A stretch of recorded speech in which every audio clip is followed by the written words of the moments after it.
ఈరోజు మీ అందరికీ నా ఈవినింగ్ రొటీన్ చూపించాలనుకుంటున్నాను అనమాట. ఇంకా ఆఫీస్ అయ్యాక రిటర్న్ ఇంటికి బస్సులో వచ్చి బస్ దిగి ఒక 2 minutes నడవాలి, సిగ్నల్ క్రాస్ చేయాలి అంతే అనమాట. అప్పటికి టైం 5:36 అయింది. కానీ చూడండి అసలు ఎంత చీకటి అయిపోయిందో.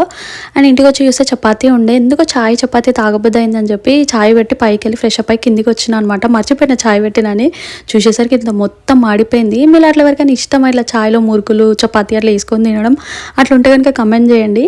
అండ్ ఇంకా అప్పటికే 7 అయిపోయింది అనమాట. ఇంకా వంట చేసేద్దామని చెప్పి స్టార్ట్ చేసిన ఉండే. రోజైతే అందరం కలిసి చేసుకుంటాం, కానీ మా రూమ్లో ఈరోజు అప్పటికి ఎవరు రాలేదు. సరే ఇంకా చేసేద్దాం, నాకు కూడా ఆకలి అవుతుందని చెప్పి సోయా చంక్స్ కర్రీ చేసినాను అనమాట. ఇంకా నేను ఫుల్ టైర్డ్ అయిపోయినా, నిద్ర వస్తుంది, ఆకలి అవుతుంది, అన్నీ అవుతున్నాయి అని చెప్పి ఇంకా ఫాస్ట్ వంట చేసేసిన. అండ్ నాకు చేసేటప్పుడు ఇట్లా మొత్తం క్లీన్ చేసుకుంటూ చేయడం అనమాట. ఇట్లా కిచెన్ అంతా మెస్సి ఉంటే నాకు అస్సలు నచ్చదు. సో అట్లా నా ఈవినింగ్ రొటీన్ అయితే అయిపోతుంది. రెగ్యులర్గా కూడా ఇంతే అనమాట, పెద్ద చేంజ్ ఏమి ఉండదు. అండ్ ఈ వింటర్కి చెవులు అంత ఇట్లా రెడ్ అయిపోతాయి అని చెప్పిన కదా, లాస్ట్లో పిక్ యాడ్ చేస్తా చూడండి మా ఫ్రెండ్ది.